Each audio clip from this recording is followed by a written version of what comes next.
तुम्ही जर आहे ना एखाद्या मॅच्युअर मुलीकडे जर पाहिलं ना तर ती ना तुमच्या पाहून ना एक गोडशी ना स्माइल द्या ना. आणि तसंच आपण आहे ना अनमॅच्युअर पुरीकडे जर एखाद्या पाहिले ना तर ती ना तुमच्या पाहून घुबडासारखं तोंड करणार आणि ती निघून जाणार. मॅच्युअर मुलीला जर प्रपोज केला ना तर ती ना तुम्हाला डायरेक्ट सांगणार ए भाऊ माझं आहे ना इथं चालू आहे म्हणून तू माझ्या मागं नको लागू, किंवा डायरेक्ट सांगेल की ना मला तो आवडत नाही म्हणून, तिथंच विषय क्लोज.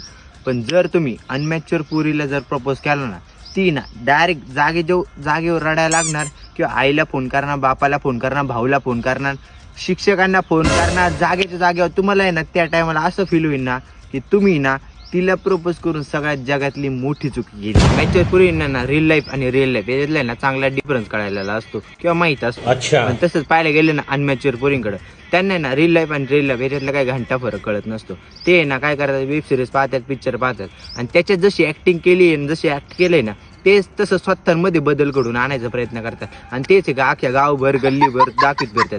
अनमॅच्युअर पुरींचा आहे ना एक बेसिक आहे ना ऍडव्हान्टेजेस असतो. तर अनमॅच्युअर पुरींना जर कळालं ना तुमचे बाहेर 3-4 लपडे तरी ना ते डायरेक्टच्या डायरेक्ट आहे ना तुमच्या आधी काय करणार, हट्ट करणार, मागं लागणार की तो लपड चालू आहे, हे चालू आहे, ते चालू आहे, थोडा ओव्हर ड्रामा करणार.